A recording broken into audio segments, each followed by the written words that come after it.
I knew that I'd be following presentations imbued with hope and confidence about the progress toward the goal of reducing new infections among children to 0 by 2015. So I struggled a bit for a gentle segue that would shift things diplomatically and gracefully from that optimism to my despair.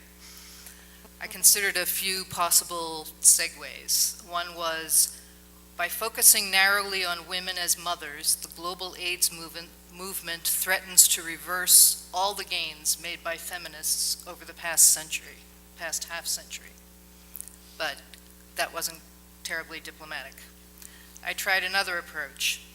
AIDS activists who once spoke truth to power are allowing themselves to be silenced by a multi-billion-dollar global response to HIV whose titans, overwhelmingly male, call the shots and control the funds. More than any other group, women are suffering the deadly consequences of the AIDS movement's growing timidity and silence. But that didn't really sound gentle. My last attempt at a segue was this. Until very recently, global efforts to prevent vertical transmission from mothers to children trampled on the human rights of pregnant women. When those efforts turned into a UN goal, though, the frenzy to show results by 2015 pushed every other concern about women and HIV right off of the global agenda. We desperately need to regain our perspective. And that attempt wasn't very graceful. So I abandoned the search for a segue. There's simply no time left to ease the international community toward recognition of what is happening to the tens of millions of women living with, at risk of, and affected by HIV, while the world's attention is focused inordinately on saving babies. It's time for a jarring call to action. And my call, this plea, goes out mainly to the civil society organizations whose stated purpose is to advocate with and for the people, whose role is to inform and influence politicians and policymakers, whose right it is to make demands of donors and governments, and whose responsibility it is to question, critique, push, and prod when bureaucrats neglect or violate the rights of women. So here's my advocacy perspective. Another young woman between the age of 15 and 24 acquires HIV every minute. Women make up half of the world population living with HIV. AIDS is the leading cause of disease and death for women in low to middle income countries, and the bulk of that disease and death occurs in sub-Saharan Africa. Last year, approximately 0.3% of women in that region who were living with HIV became pregnant. Despite the low ratio of women living with HIV who are positive and pregnant at any given time, compare with all women living with, at risk of, and affected by HIV, the prevention of vertical transmission, which UN agencies continue to call by the blame-placing, stigma-inducing name prevention of mother-to-child transmission, is the UN's flagship program related to women and HIV. PEPFAR and others have joined the clarion call to make this program the top priority in an epidemic that was once described as having a woman's face. Is this program important? Absolutely. Should the focus on so-called PMTCT subsume the attention and focus on all other issues of exclusive or particular concern to women? Absolutely not. Among those issues that have been shoved to the margins and often off the page entirely in the rush to zero are a host of HIV-related issues that affect all women, whether or not they are pregnant. A very short, far from exhaustive sampling chosen exclusively from the panorama of HIV-related issues of sexual and reproductive health and rights includes sexual violence, finally, a topic of intense interest to the rest of the world and the international community, but it's addressed directly by UNAIDS on International Women's Day, and otherwise barely gets a parenthetical mention in annual reports. It receives negligible funding from the AIDS community, and the UN agencies have no discernible programs geared towards its prevention. This despite the inextricable links among rape, other forms of sexual violence, and HIV, from acquisition through to testing, treatment, retention, and care. Forced sterilization of women living with HIV. Contraceptives, every issue from access to affordability, availability, information-informed choice. Safe motherhood services for positive women who wish to become pregnant. Access to safe abortions. Microbicide development, which seems to have dropped off the agenda. Female condoms, the list goes on. So given the exceptional focus on vertical transmission, one would have hoped for better outcomes by now. So-called PMTCT has been a UNICEF program priority for at least 13 years. Last year, according to the UNAIDS report, 7 out of 10 women enrolled in the program were given drugs so that they wouldn't endanger their baby's health and sent home without ever being tested for their own HIV disease. And 32 countries still used single-dose nevirapine, putting women at potential risk. I'm depressed to see how little has happened since the late 1990s. I'm also unhappy about the lack of progress in the 2.5 long years since I first learned about a program that some people in this room, including my esteemed colleagues on the panel, for whom I have the greatest respect, but also understand that there is a need for checks and balances, led by UNICEF with the expert collaboration of WHO, the Elizabeth Glaser Pediatric AIDS Foundation, the U.S. Centers for Disease Control and Prevention, and others. It has been disappointing to see how limited the progress has been in the 2.5 years since UNICEF devised that program and has now decided to end it. The program I'm referring to is called the Mother Baby Pack.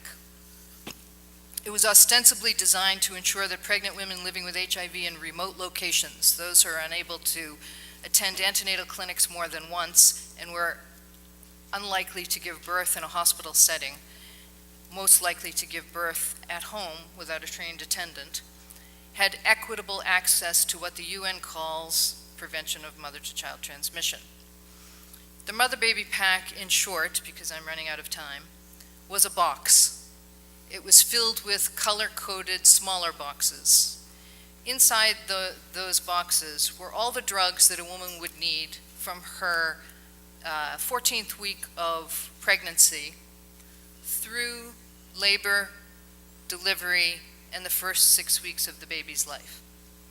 The idea was that the Mother Baby Pack would be delivered to a woman when she made her first and only visit to an antenatal clinic. She would be, in some cases, learning of her HIV status for the first time during that visit. She'd be handed this box, given instructions about how to take the drugs included in it, and encouraged to return to a clinic 6 weeks after the baby's birth. And she would be told that in order to follow the protocol, in order to follow the regimen, she'd be aided by the help of a 16-page booklet that was written in English only and had text that included the following instructions. This is in the middle of the booklet. The yellow box contains one co-blister having a green section with 2 fixed-dose combination tablets of lamivudine 150 milligrams and zidovudine 300 milligrams and 1 tablet of nevirapine 200 milligrams. B, a red section with 1 FDC tablet of lamivudine 150 milligrams and zidovudine 300 milligrams. C, a silver section with 1 FDC tablet of lamivudine 150 milligrams and zidovudine 300 milligrams. Take all 3 tablets from the green section as soon as you begin experiencing labor pains. Note down the time at which you took these 3 tablets on the front of the box. In case your baby is born within 12 hours of this time, you do not need to take the tablets from the red-silver section. You can turn them into the health facility or maternity center when you return. In case you're still in labor, 12 hours later, take the tablet from the red section and note down the time. In case your baby is still not born 24 hours after labor began, take the tablet from the silver section. Paula, sorry, can you wind up, please? Yes. The story is a long and complicated one. But AIDS-Free World, which luckily has stuck to its principle of not being beholden to any of the largest agencies and funders for our survival, was able to take our complaints, our concerns about the Mother Baby Pack to UNICEF headquarters. We met tremendous resistance when we did so. I worked at UNICEF for many years. My co-director, Stephen Lewis, also worked there and was one of the senior managers there for many years. And so we, unlike a lot of NGOs that do rely on the large agencies and foundations for their funding and survival, we're not afraid to speak up to the powers that be. We took the mother-baby pack concerns to the highest levels of UNICEF, including the executive director, and after many, many, many months of resistance and my own personally funded trips to Kenya to interview everyone from nurses to doctors to patients to nursing associations and others, we were able to persuade the people at UNICEF and others who were involved in the technical advisory group that helped to oversee and guide the development of the mother-baby pack that this program needed to be ended immediately. What is my point in all of this? Agencies, huge funding organizations cannot be allowed to become too big to fail. It is absolutely incumbent on activists, advocates, anyone who claims that they're in this work for the people as well as for the paycheck, to take on the entities when they go astray. When we're looking at the response to HIV from a women's perspective, we cannot let everything that has to do with women and HIV fall off the table because the powers that be have decided that a single goal and demonstrating results on that single goal will bring them the greatest attention at the point when everyone is expecting the 2015 MGGs and other goals to have been met. The need for a success story cannot dictate whether or not we pay true attention to women, women's rights, and the needs of women within the HIV spectrum of treatment, care, prevention, support. And so I'd really encourage my activist and advocate friends to take their role as a key component in a system of checks and balances very seriously. It's absolutely essential that you speak up when situations call for clear, uncompromising, fearless voices. If you're not forcing your way into the halls of power when necessary, if you're not flooding the airwaves, taking to the streets, turning to the courts when the global response to HIV heads in reverse and puts women's rights in danger, you're a bystander, not an advocate.